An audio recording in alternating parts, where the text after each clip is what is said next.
এক নম্বর গুণ হলো সততা। এই সততা যদি আপনার মধ্যে থেকে যে আপনার সন্তানগুলো ভালো হবে, আপনার পরিবার ভালো হবে, আপনার সমাজ ভালো হয়ে যাবে, রাষ্ট্র ভালো হয়ে যাবে।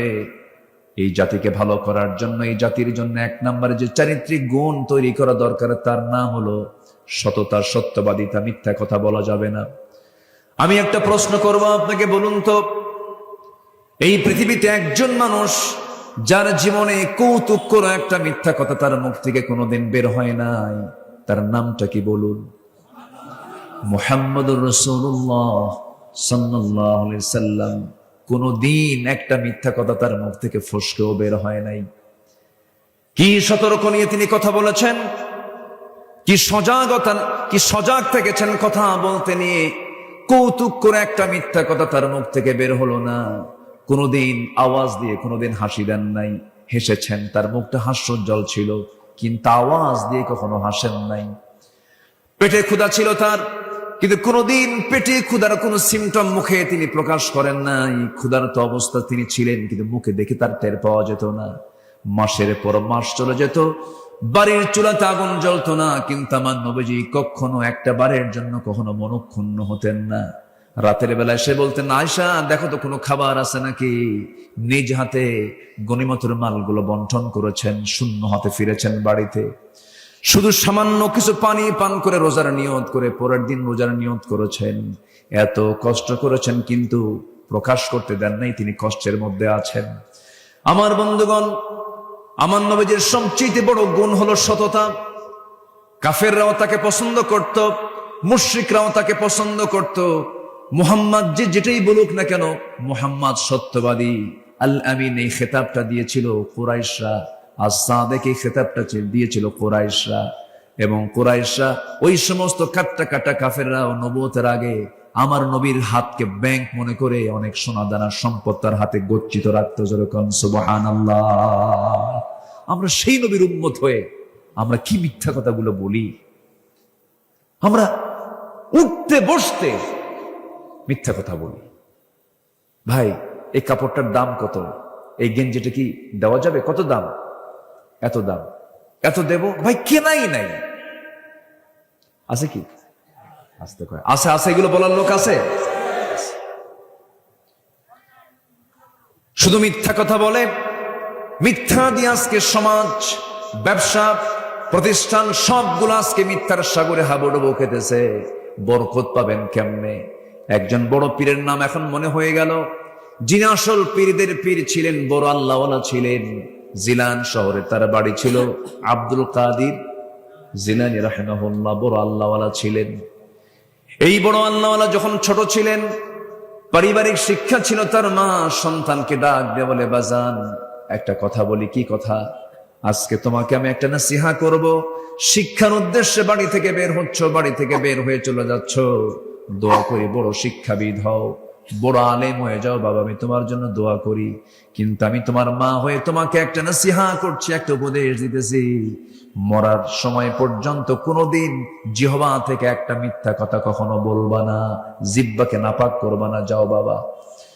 ছোট্ট ছেলে আব্দুল কাদের জিলানী ঘর থেকে বের হয়ে গেছেন শিক্ষা অর্জন করার জন্য। মাঝ পথে ডাকাতি শুরু হয়ে গেছে। আমার দেশে বুঝি ডাকাতি নাই? আসতে বলবেন আছে না নাই? আছে না নাই?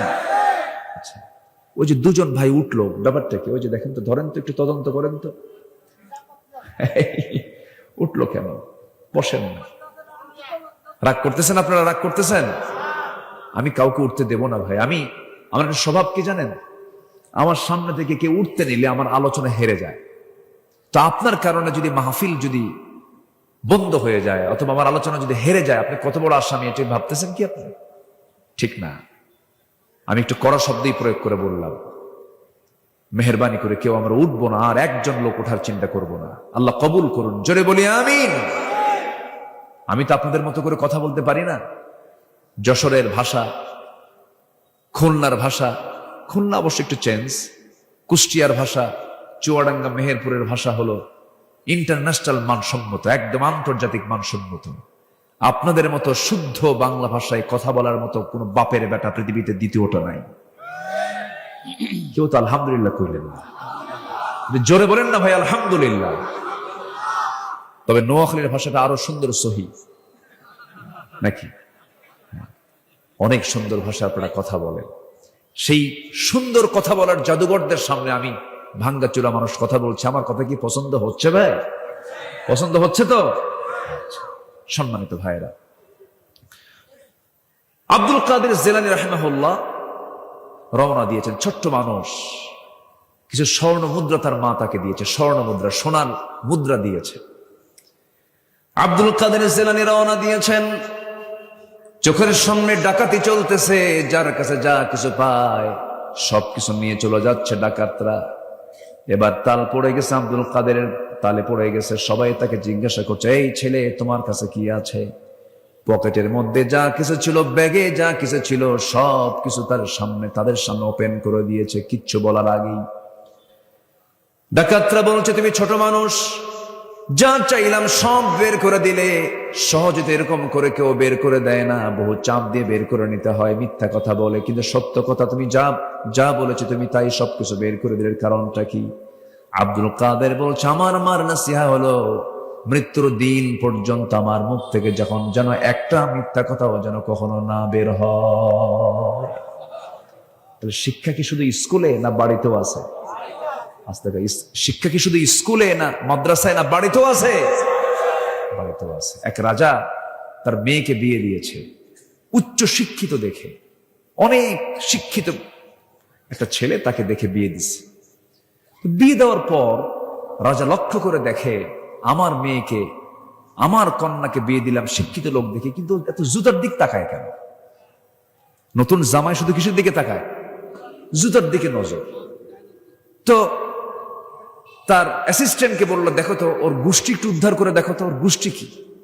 বললো যে, স্যার রাজামশাই, ওর গোষ্ঠী হলো মুচি। আপনি মুচির দোকানের সামনে দিয়ে গেলে মুচি কি আগে আপনার চেহারায় তাকায় না জুতায় তাকায়? কোন দিকে তাকায়? জুতার দিকে তাকায়। পারিবারিক শিক্ষা হচ্ছে বড় একটা শিক্ষা। সন্তানদেরকে কখনো মিথ্যা শিখাবেন না, ঠকবাজি শিখাবেন না। সাইয়েদনা ওমর ফারুক রাদিয়াল্লাহু তাআলা আনহু রাত্রিবেলা জনগণকে দেখার জন্য বের হয়েছেন। জনগণকে দেখতে গিয়ে অনেক গভীর রাত্রিতে মা মেয়ের গল্প শুনছিলেন। মা মেয়েকে বলছে, মা খুব কষ্টে দিনগুলো পার হচ্ছে, দয়া করে তোমাকে বলছি মা, ওই যে উটের দুধগুলো আছে, উটের দুধের ভিতরে কিছু পানি মিশায়া দাও। পানি মিশায়া দিলে পরে দুধের পরিমাণটা বাড়বে, বেশি দামে বিক্রি করা যাবে। সঙ্গে সঙ্গে মেয়ে বলছে, মা তুমি আমাকে যে নাসিহা করছো, এটা কোনো নাসিহা, এটা জাহান্নামে যাওয়ার একটা নাসিহা। এত বড় পাপ আমি করতে পারবো না, আল্লাহর তো ভয় আছি। আবার ওমরের পার্লামেন্ট আছে, ওমরের প্রশাসন আছে, দেখে ফেললে, জানতে পারলে বড় বেকায়দা হয়ে যাবে। সঙ্গে সঙ্গে মা বলতেছে, ও মা, আমার কলেজার টুকরা মেয়ে, এখানে তো ওমরের লোকজন নাই, কেউ দেখবে না, অন্ধকার রাত। সঙ্গে সঙ্গে মেয়েটা বলছে, ও মা, তুমি আমাকে যদি মেরেও ফেলো, আমি এমন কাজ করতে পারবো না। প্রশাসন কিরামান কাতিবিন, সমস্ত ফেরেশতারা আমাদের সবকিছু রেকর্ড করছেন। জোরে কোন সুবহানাল্লাহ। এখন উপদেশ দিচ্ছে মা না মেয়ে? বলেন মা না মেয়ে? মেয়ে দিচ্ছে। কেউ না কেউ দিতেই হবে, ভুলতে হবে।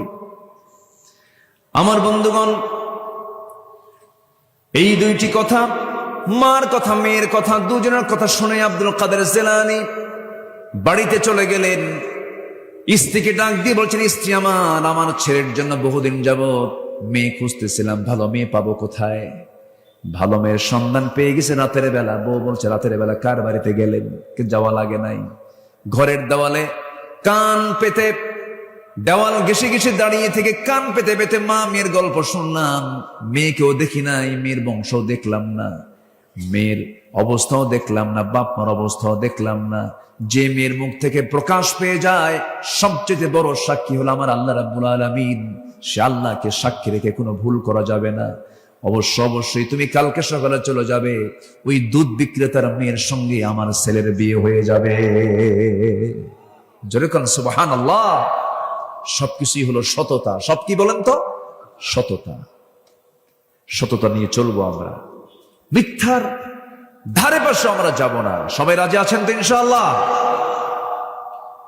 আব্দুল কাদের জিলানী বলে ফেললেন, আমার কাছে স্বর্ণ মুদ্রাগুলো আছে, এই যে দেখো।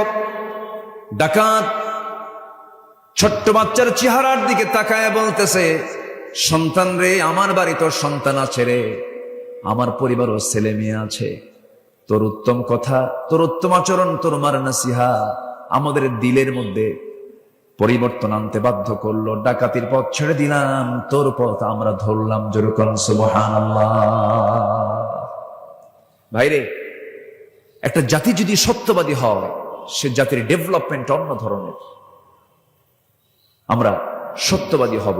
আল্লাহ তাআলা এখন সত্যবাদী হলে কি হবে তার ফলাফল দিচ্ছেন। পরামর্শগুলো আমরা কার নিচ্ছি বলেন? আল্লাহ।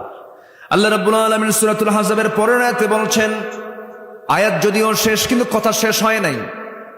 সাদীদাইন ইউসলিহ লাকুম, যারা আলেম ওলামা আছেন, আল্লাহ রাব্বুল আলামিন বলেন, ওয়াকুলু কাওলান সাদীদান ইউসলিহ লাকুম আ'মালাকুম ওয়া ইয়াগফির লাকুম যুনুবাকুম ওয়া মান ইউতি'ইল্লাহা ওয়া রাসূলাহু ফাকাদ ফাযা ফাওজান আযীমা।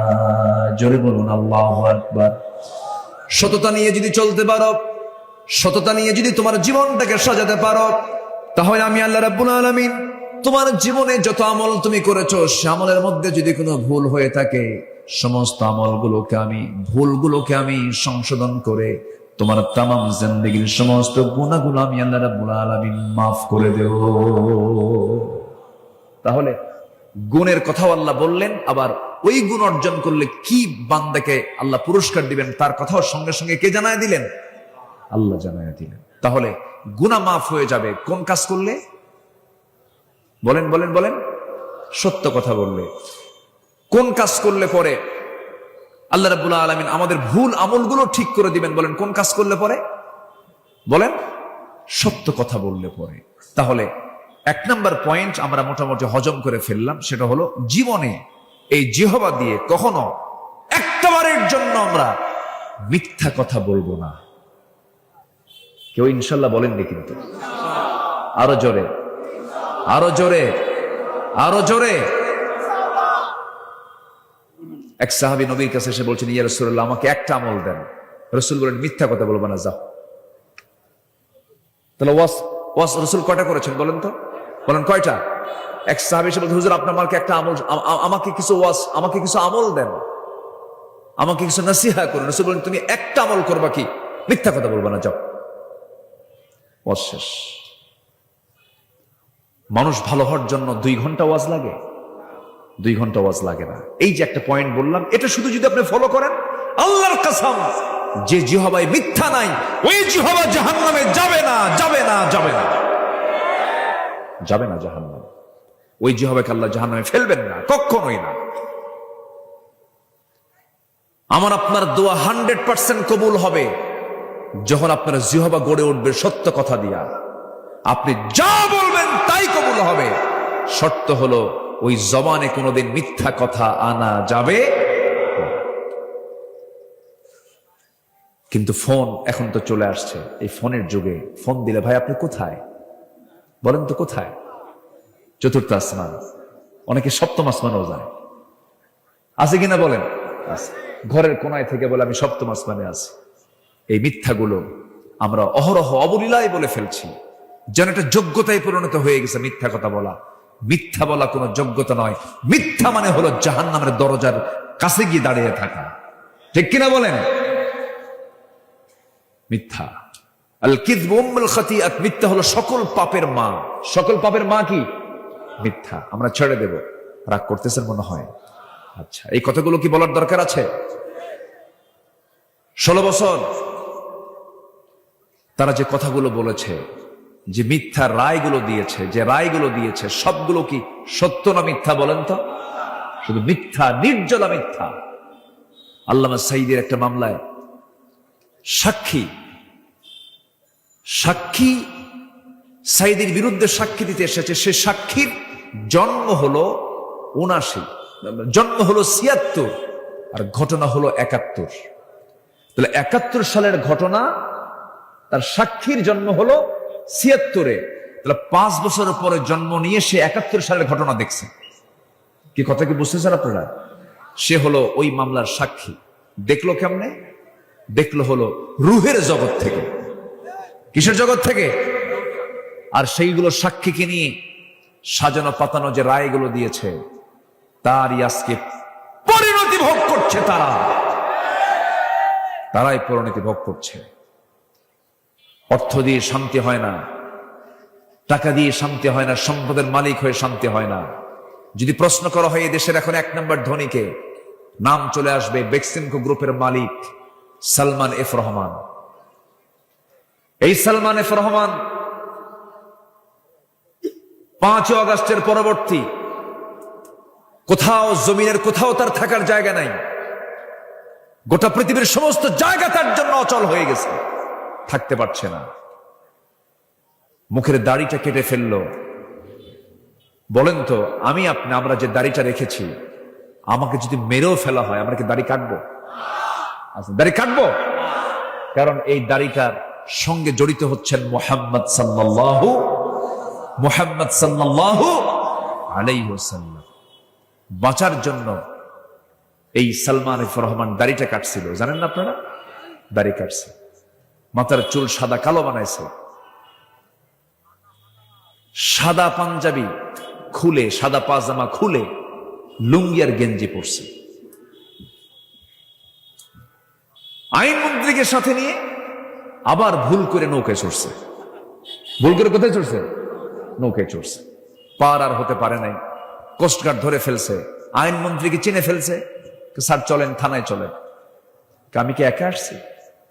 আমার একা নিয়ে যাও কেন? আমি কি একা আসছি? আমি জামাতের সাথে আসছি। কিসের সাথে? জামাতের সাথে।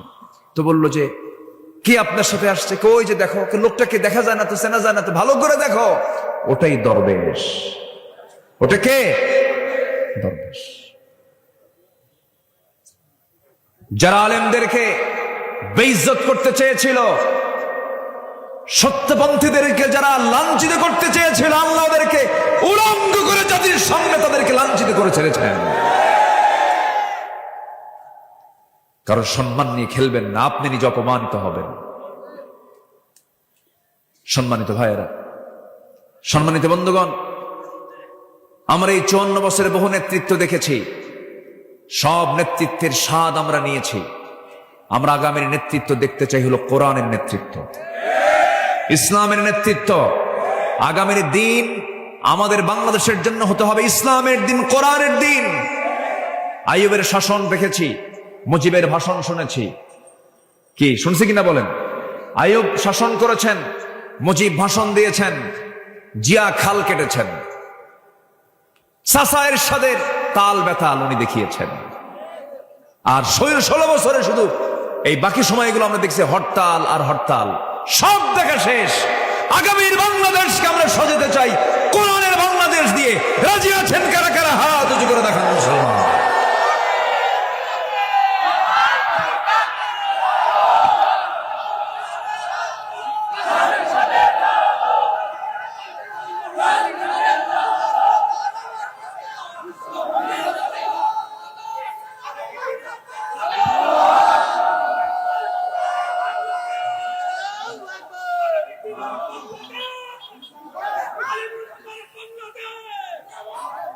আল্লাহ কবুল করুন, জোরে বলে আমিন। হাত নামান। কয়টা গুণের কথা বলেছি আমি? কয়টা গুণের আলোচনা হবে আজকে বলেন তো? 15টা। চলছে কয় নাম্বার? বলেন কয় নাম্বার চলে? আরো আছে কয়টা বলেন? তাহলে 1 নাম্বার বলতে যদি এত সময় লাগে, 14 শুনবেন কখন? একজন বলে দিয়েছেন সারা রাত। রাজি আছেন আপনারা? সবাই রাজি আছেন? ম্যাক্সিমাম রাজি আছেন। তবে ফজর নামাজ না পড়লেও চলবে নাকি? আচ্ছা, মানে মাথায় টুপি আছে কিন্তু পরনে লুঙ্গি নাই, তা তো হবে না। নামাজ তো পড়তে হবে। আসতেছি, আমরা লাইনে আসতেছি। মিথ্যুক নামাজি হওয়া যাবে না, সত্যবাদী নামাজি হতে হবে। ঠিক কিনা বলেন? আমার দেশে মিথ্যুক নামাজি আছে না নাই? নির্বাচন আসলে পরে এক আসরের নামাজ 4 বার পড়ে। কয়বার পড়ে? 4 বার পড়ে। এটা মিথ্যুক নামাজি।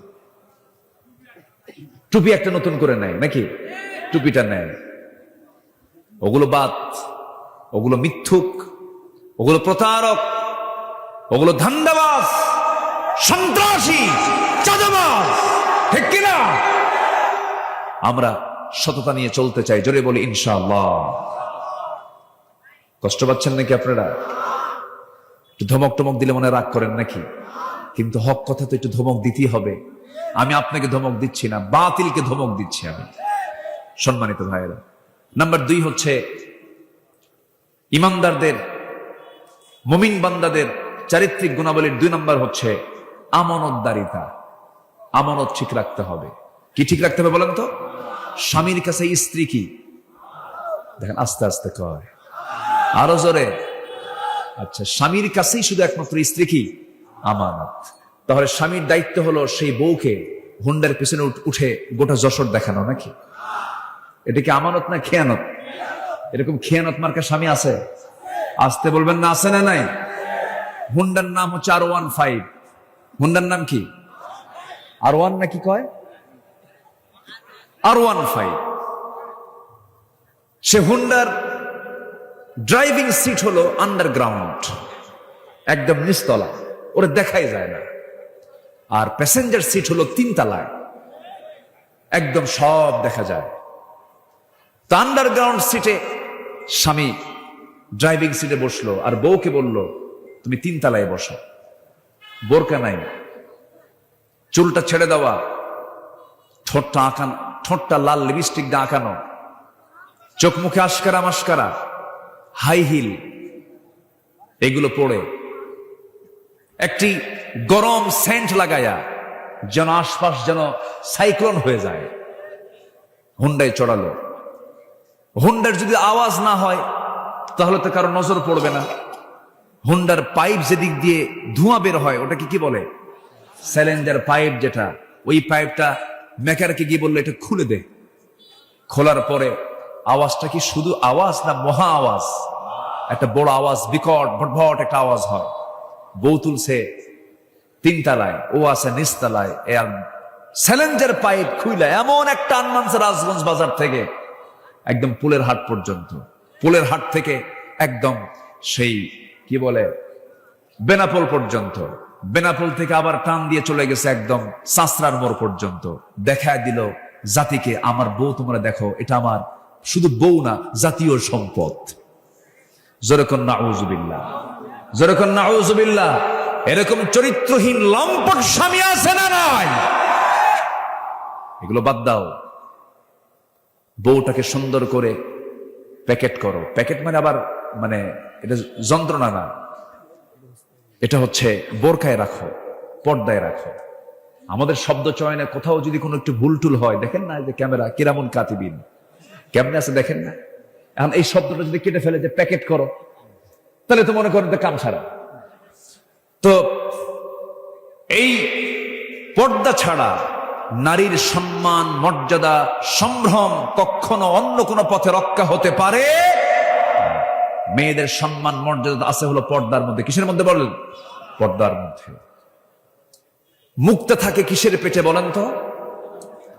মুক্তা থাকে কিসের পেটে? ঝিনুক থাকে কোথায়? সাগরের উপরে না সাগরের তলে? সাগরের তলে। যত দামি দামি সম্পদ দেখবেন সব পর্দা, সব পর্দার মধ্যে থাকে, কোনো কিছুই পর্দার বাহিরে নয়। ভাইরা, ডাবের পানি আর পুকুরের পানি, কোন পানি খাবেন বলেন তো? বলেন বলেন বলেন, কোন পানি?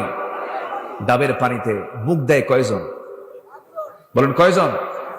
আর পুকুরের পানিতে গরুও যায়, কুত্তাও যায়, সবাই যায়।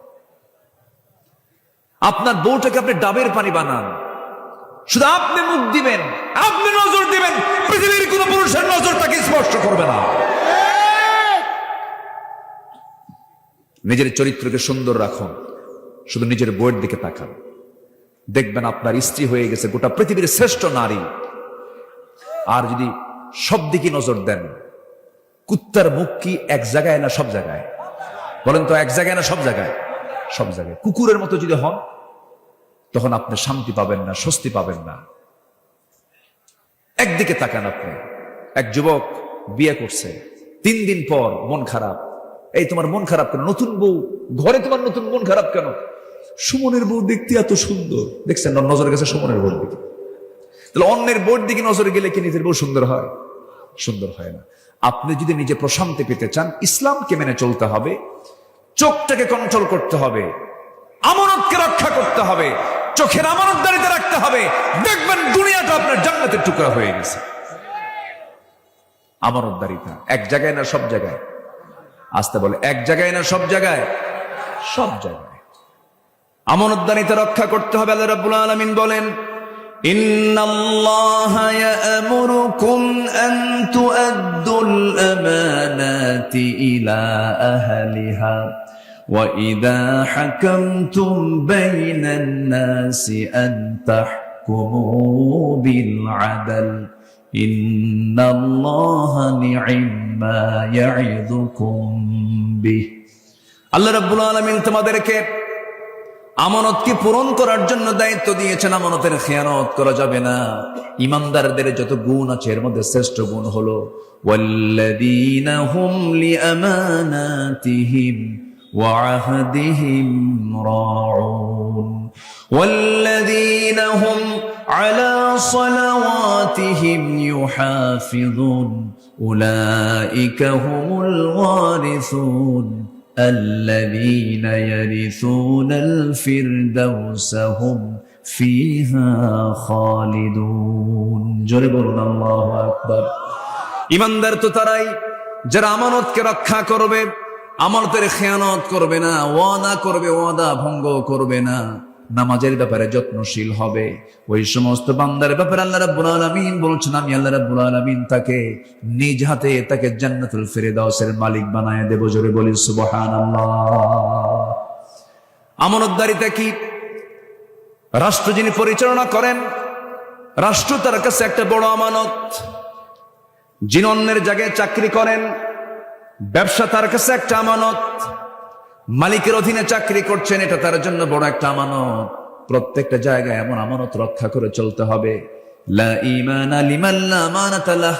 তার ঈমান নাই যার আমানতদারিতা নাই, যার ওয়াদা ঠিক নাই তার ঈমান নাই, বলেছেন মুহাম্মদ সাল্লাল্লাহু আলাইহি ওয়াসাল্লাম।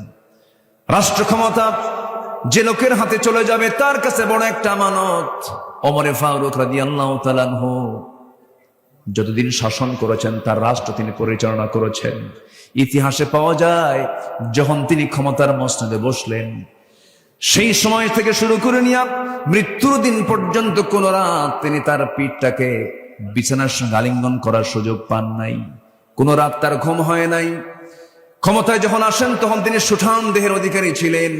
ক্ষমতা পাওয়ার পর শুকতে শুকতে কাঠখড়ি হয়ে গেলেন। তাকে প্রশ্ন করা হলো, ওমরে ফারুক রাদিয়াল্লাহু তাআলা আনহু, ক্ষমতা আসার পর আপনি স্বাস্থ্যহীন হয়ে পড়েছেন। কেঁদে কেঁদে বলছেন, ও আমার ভাইয়েরা, তোমরা আমাকে যে দায়িত্ব দিয়েছো এই দায়িত্ব আমাকে স্বাস্থ্যহীন করে তুলেছে।